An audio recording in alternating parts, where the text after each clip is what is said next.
Buen día, bienvenidos al seminario número 4 que trata de patogenicidad bacteriana.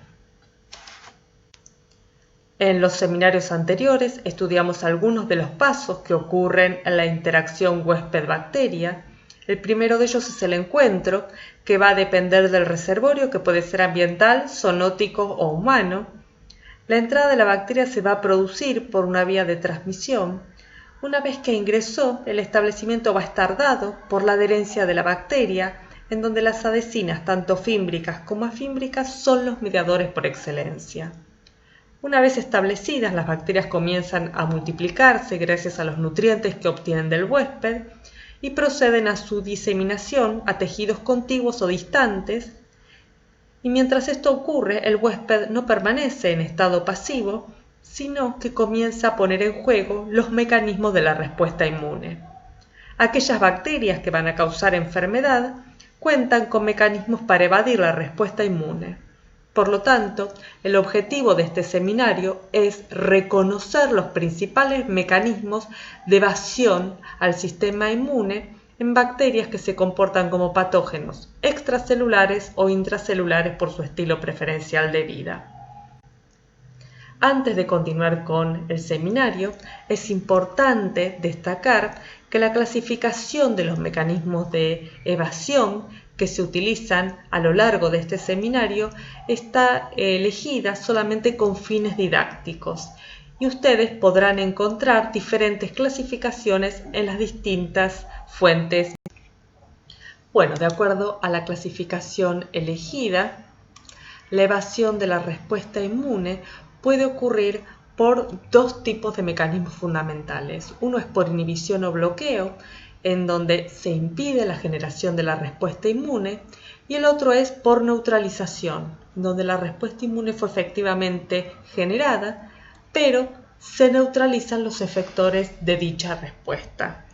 De este último grupo ustedes ya conocen ejemplos, como es la IgA proteasa, que degrada IgA secretoria, y el otro es el cambio de fase y la variación antigénica, en donde los anticuerpos se sintetizaron pero no encuentran al antígeno, en un caso porque dejó de expresarse, que es el cambio de fase, y en otro porque el antígeno cambió su composición aminoacídica, como ocurre en la variación antigénica. Por otro lado, cabe destacar que el bloqueo de la respuesta inmune innata lleva a la inhibición de la respuesta inmune adaptativa. Esto hace que sea muy difícil separar los mecanismos de evasión que afectan a la inmunidad innata de los que interfieren con la inmunidad adquirida. Las bacterias extracelulares, que son aquellas que prefieren multiplicarse fuera de las células eucariotas, se radican básicamente porque al ser reconocidas por la inmunidad innata generan inflamación a través de la activación del sistema del complemento, acuden polimorfonucleares al sitio de infección, se producen opsoninas que facilitan la fagocitosis de la bacteria y también se genera un complejo C5AC9 capaz de producir la lisis bacteriana. ¿Cómo ocurre esto en detalle? Ocurre por la activación de la vía alterna del complemento, que se inicia por la hidrólisis espontánea del componente C3, el cual está unido a la superficie bacteriana. La hidrólisis de C3 da lugar a C3b, que permanece unido a la bacteria, y C5a, que es un péptido inflamatorio que va a atraer células inmunes polimorfonucleares al sitio de infección. C3b, unido a la superficie bacteriana, actúa como una opsonina, permitiendo que células fagocíticas con receptores para complemento puedan fagocitarlas y destruirlas. Paralelamente ocurre el clivaje de C5 que da lugar a otro péptido inflamatorio que es C5a y también a C5b. Este último inicia la formación del complejo lítico, por lo que el destino de las bacterias no patógenas es ser lisadas por el complejo lítico C5b a C9 del complemento u opsonizadas por C3b y posteriormente fagocitadas por los macrófagos residentes o por los fagocitos polimorfonucleares o por las células polimorfonucleares que pueden ser atraídas al sitio de infección. En esta diapositiva se esquematiza el destino que van a sufrir aquellas bacterias extracelulares que no son patógenas. Entonces, lo que va a ocurrir es que se va a activar la vía alterna del complemento, C3b se va a depositar sobre la superficie de la bacteria, opsonizándola, y este C3b va a ser reconocido por receptores del complemento que van a estar expresados por una célula fagocítica profesional. La bacteria va a ser fagocitada. Una vez en el fagosoma se van a unir a esta vesícula los lisosomas, generando una nueva vesícula fagolisosoma, en el cual la bacteria va a ser degradada por estas enzimas digestivas y estos material digerido va a poder ser presentado y generarse una respuesta inmune y la bacteria eliminada. Cuando hablamos de patógenos extracelulares, nos referimos a aquellas bacterias extracelulares que poseen mecanismos de evasión de la respuesta inmune, ya sea por bloqueo, neutralización o ambos. Acá en la lista se enumeran algunos patógenos extracelulares de importancia médica, algunos de los cuales ya han sido vistos en los teóricos que han tenido y otros serán descritos en teóricos que tendrán en clases futuras. Teniendo en cuenta que las bacterias extracelulares y las bacterias patógenas extracelulares también tienen como nicho de replicación el espacio extracelular, o sea, se multiplican fuera de la célula eucariota, es lógico pensar que una de las principales estrategias de evasión de estos patógenos extracelulares sea la inhibición de la fagocitosis. Es claro, por otro lado, que si un patógeno puede evitar la acción del complemento, va a prevenir la opsonización y, por lo tanto, el reconocimiento por las células fagocíticas y la posterior fagocitosis. Uno de los principales factores de evasión a la acción del complemento es la presencia de cápsula. Sin embargo, hay que tener en cuenta que no todas las cápsulas tienen la capacidad de evadir el complemento y en general hay que recalcar que no todas las cápsulas tienen todas las funciones que se enumeran, sino que depende de su composición. Las cápsulas pueden evitar la opsonización por C3b mediante distintos mecanismos. Uno de ellos es prevenir la activación del complemento. Esto ocurre, por ejemplo, en aquellas cápsulas que son ricas en ácido siálico. ¿Por qué? El ácido siálico no solamente se encuentra formando parte de estas cápsulas bacterianas, sino que también es un componente que se halla en la membrana celular de las células del hospedador. Es decir, la cápsula bacteriana está constituida por una molécula que es igual a una molécula que es expresada por el huésped. Entonces, el mismo factor que remueve C3, que se deposita accidentalmente en las células eucariotas, las del hospedador, que es el factor H, va a remover C3 depositado en la cápsula de ácido siálico de la bacteria, porque la va a reconocer como algo propio. Otro mecanismo es evitar el contacto de C3b fijado a la bacteria con receptores celulares, el fenómeno de enmascaramiento.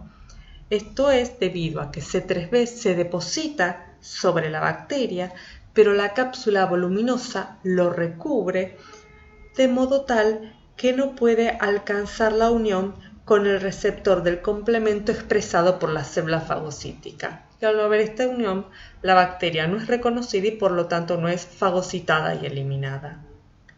Otro mecanismo es impedir la formación del complejo lítico.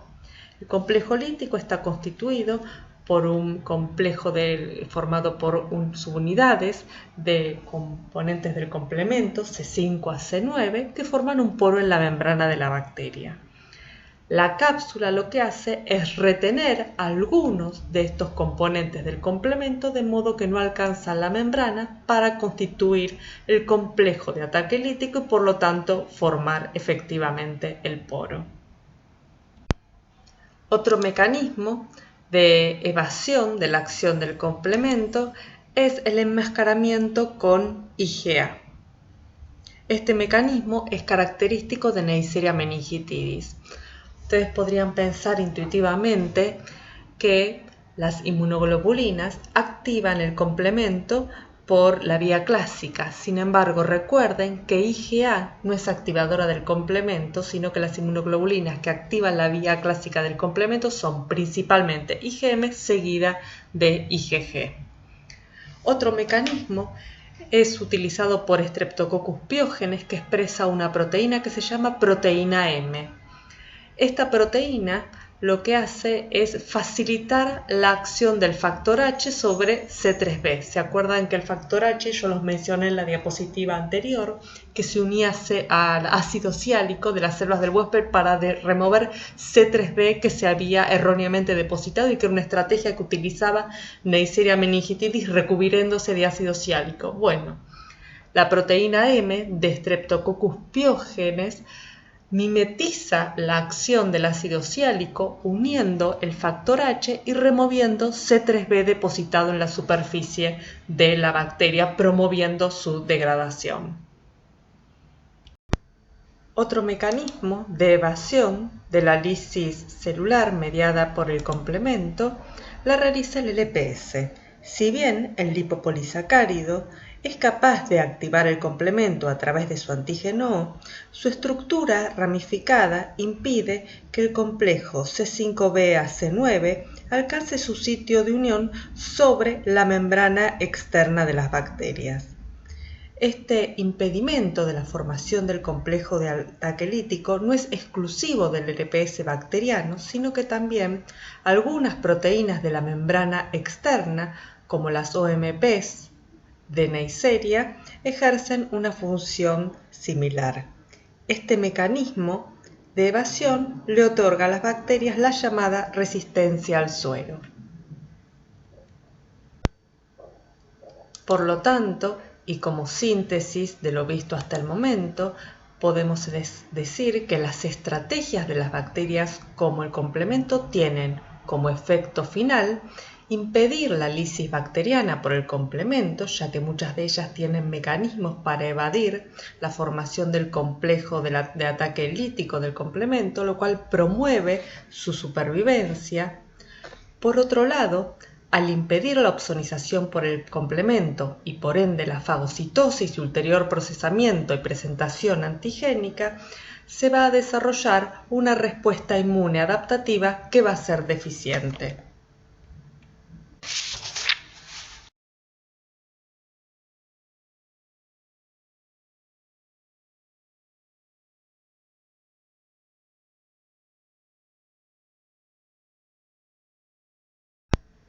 Nuevamente, las bacterias tienen la capacidad de evadir la respuesta inmunohumoral. En el primer ejemplo, tenemos a la proteína A de Staphylococcus aureus y a la proteína G de Streptococcus pyogenes. Estas proteínas se encuentran expresadas en la superficie de la bacteria, de la envoltura bacteriana, y lo que hacen es unir inmunoglobulinas. Pero a diferencia de lo que ocurriría en una interacción natural de las inmunoglobulinas, la unión específica del anticuerpo a un antígeno determinado, estas proteínas unen inmunoglobulinas por la porción Fc, de modo que la bacteria no queda opsonizada y la porción Fc de la inmunoglobulina no está disponible para que sea reconocida por los receptores Fc de una célula fagocítica. De ese modo, impiden la opsonización. Otra estrategia para inhibir la opsonización por anticuerpos la realiza la bacteria Pseudomonas aeruginosa a través de su proteasa alcalina. Esta que tenemos acá es la envoltura de Pseudomonas, la membrana externa, donde se observa la expresión de distintos antígenos que son reconocidos por un anticuerpo. lo que hace esta proteasa alcalina es sacarle a la inmunoglobulina, clivarle la porción Fc, de modo que el anticuerpo va a quedar unido a los antígenos expresados por la bacteria, pero va a carecer de la porción Fc, de la porción efectora. Por lo tanto, no va a poder ser reconocido por receptores Fc de las células fagocíticas porque no posee la fracción Fc y por ende la bacteria no va a poder ser fagocitada. Otras estrategias de las bacterias para prevenir o para inhibir la acción de los anticuerpos es la degradación de inmunoglobulinas. En el primer ejemplo está la elastasa de Pseudomonas aeruginosa, que además de ser, se acuerda que la vieron en el seminario número 3, como un factor de diseminación, ya que es una exoenzima, además de su función entonces como exoenzima y factor de diseminación, degrada inmunoglobulinas y además también es capaz de degradar C5A del complemento y algunas citoquinas como TNF-alfa.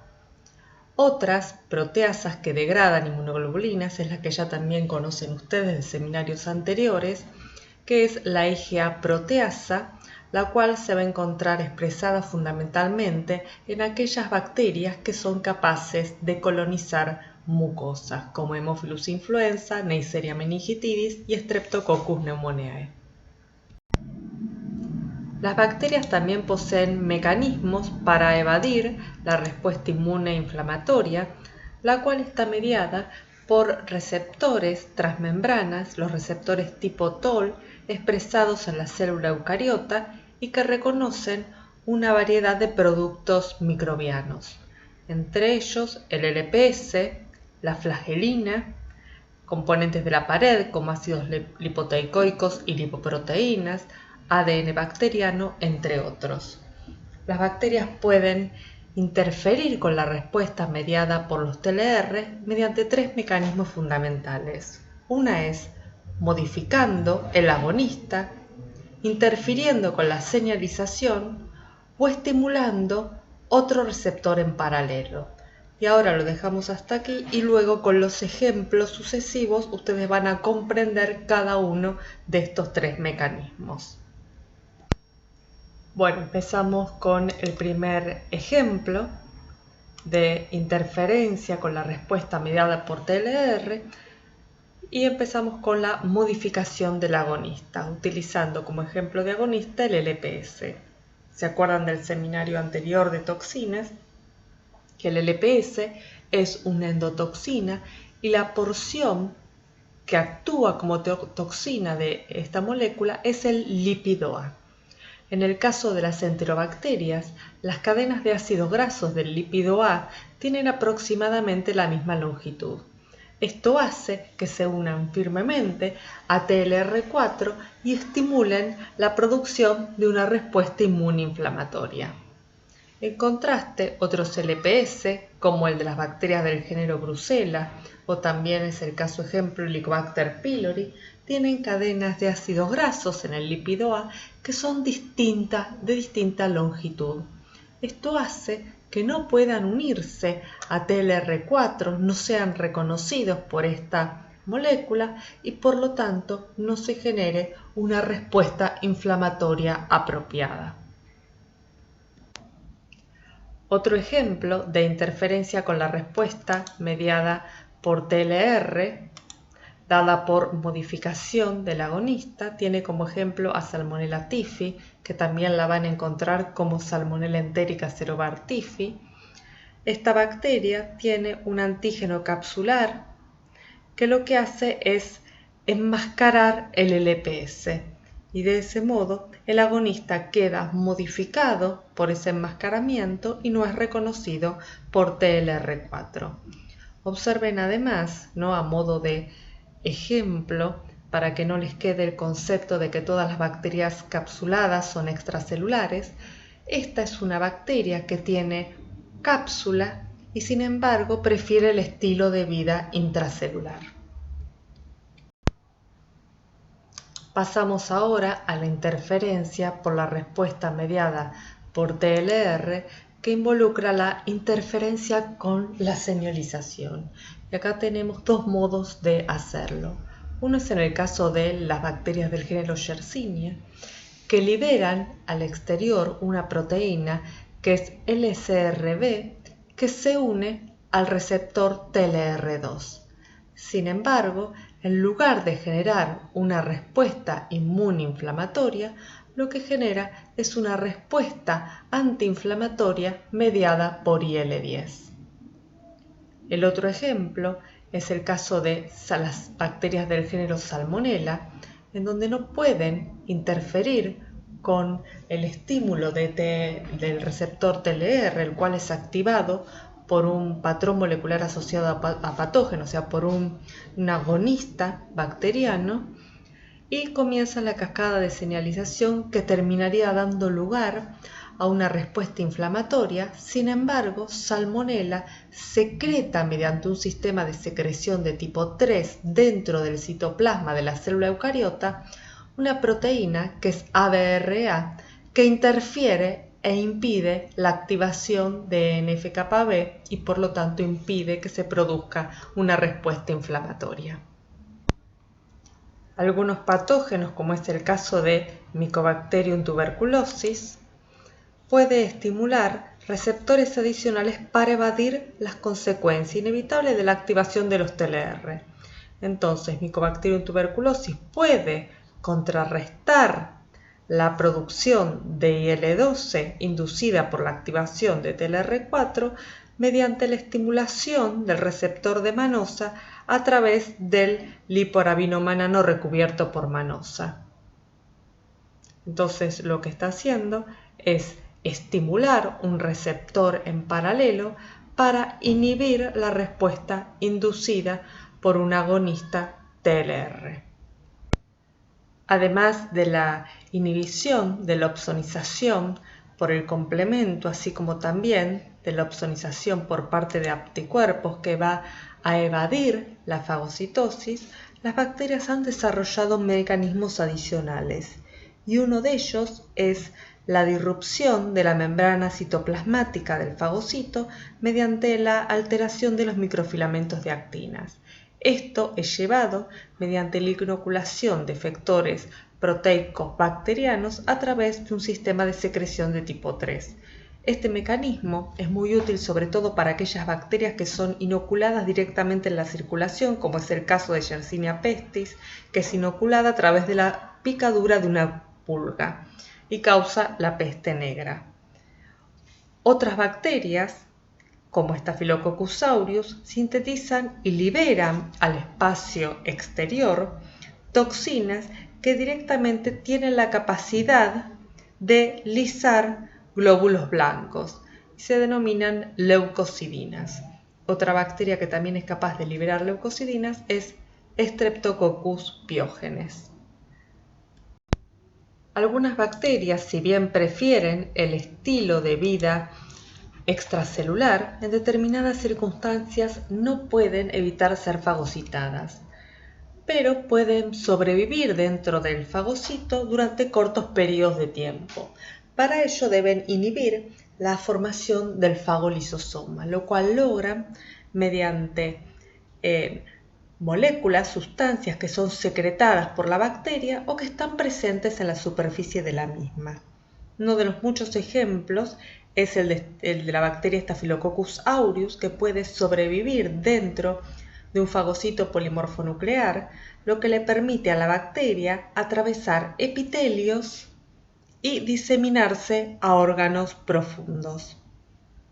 Este fenómeno, mediante el cual los fagocitos cargados de bacterias sirven de transporte de las bacterias hacia otros tejidos, ya que la bacteria va camuflada dentro de un neutrófilo, se conoce como mecanismo o efecto de caballo de Troya. Bueno, pasamos ahora a los mecanismos de evasión de las bacterias intracelulares, que son aquellas que tienen la capacidad de ingresar y multiplicarse dentro de las células eucariotas. Estas células en general son fagocitos, aunque no está restringido a este tipo celular, se presenta a continuación una lista de las bacterias intracelulares de importancia médica, en donde están las facultativas, que son aquellas que el hospedador prefiere multiplicarse dentro de las células, sin embargo pueden multiplicarse fuera de ella, lo que le permite el crecimiento en medios axénicos, y también aquellas que son intracelulares obligadas, que solamente pueden multiplicarse dentro de una célula.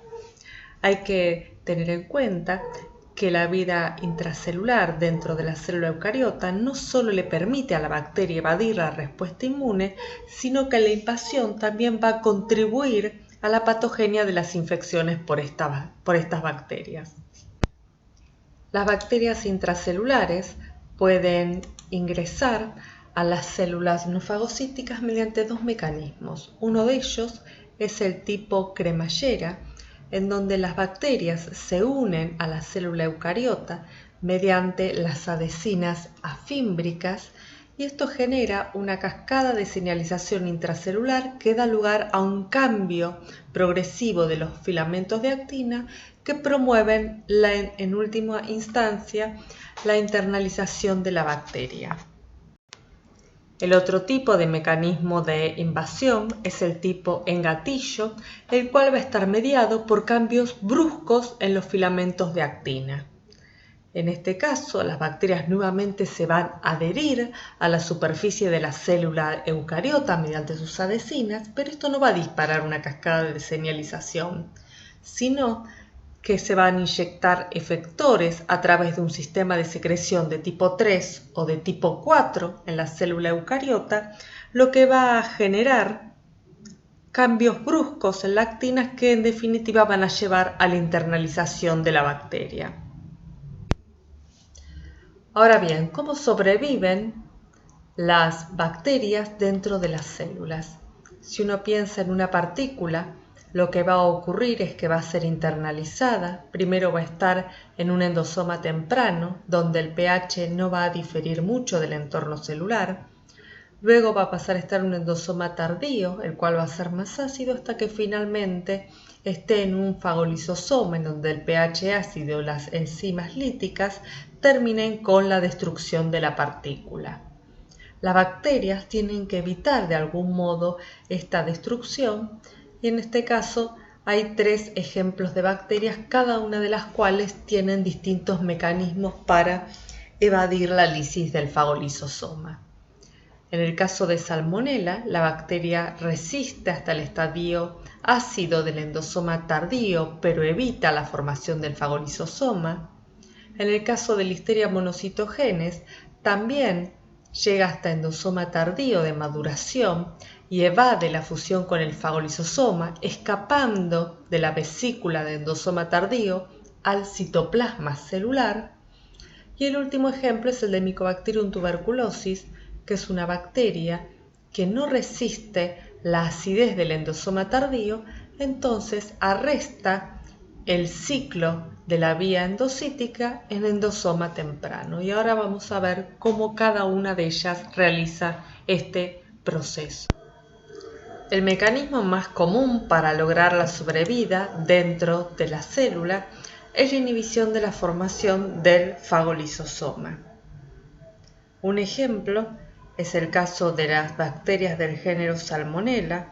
Esta bacteria, una vez que es internalizada mediante el tipo gatillo de invasión, reside y se multiplica dentro de la vacuola que la contiene, la cual madura hasta el estadio de endosoma tardío y evita la fusión con el lisosoma para formar el fagolisosoma mediante la secreción de efectores utilizando un sistema de secreción de tipo 3.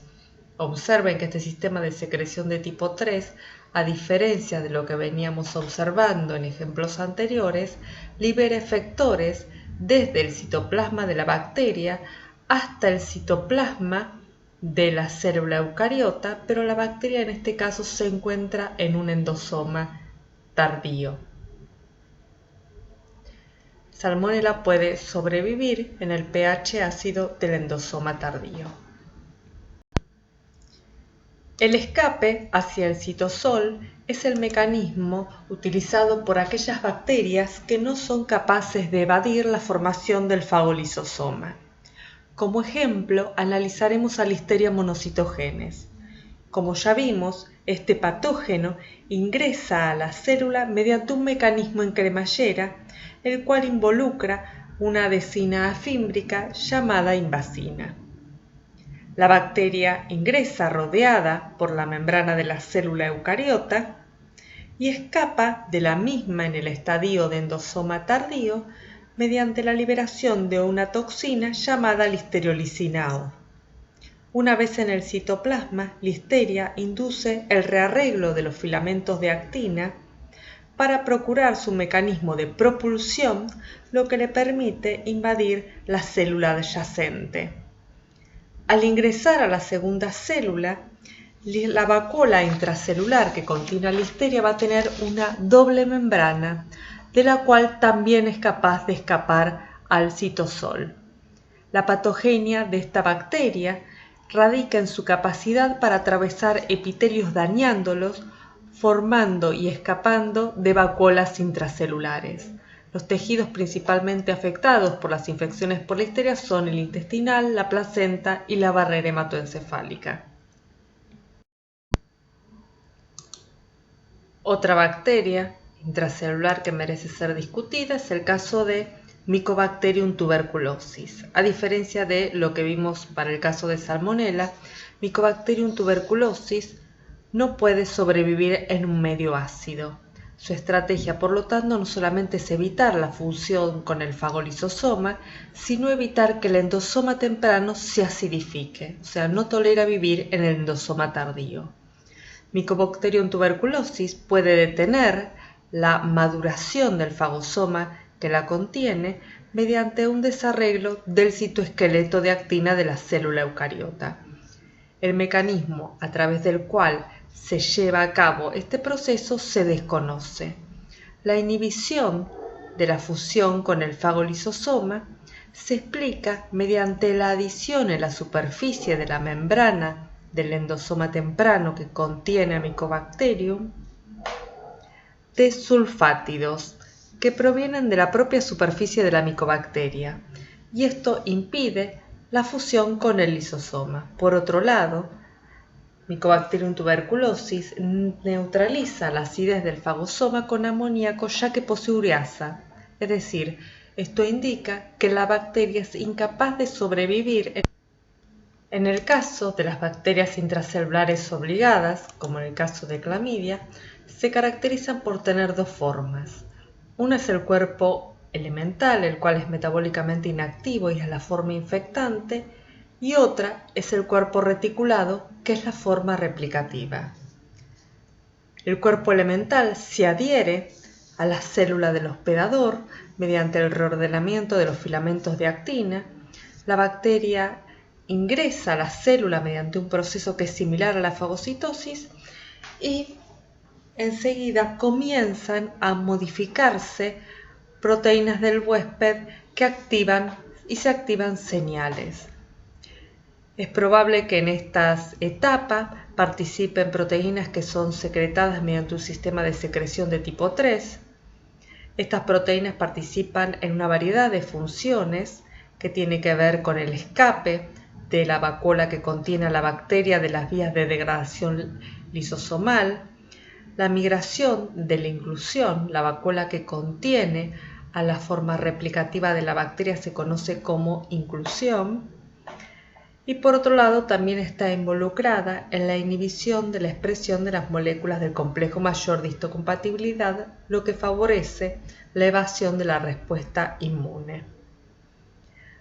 Por otro lado, al principio del proceso, mientras las bacterias se están multiplicando, hay una liberación de factores antiapoptóticos que van a permitir la sobrevida de la célula hospedadora que está siendo parasitada, mientras que en estadios tardíos, cuando el cuerpo reticulado comienza a transformarse nuevamente en cuerpo elemental para ser liberado, se inducen factores proapoptóticos que favorecen el escape de las partículas elementales que van a ir a infectar otras células. En esta diapositiva van a encontrar la bibliografía recomendada para estudiar este tema. Muchas gracias, y en las diapositivas siguientes van a encontrar los cuestionarios de autoevaluación.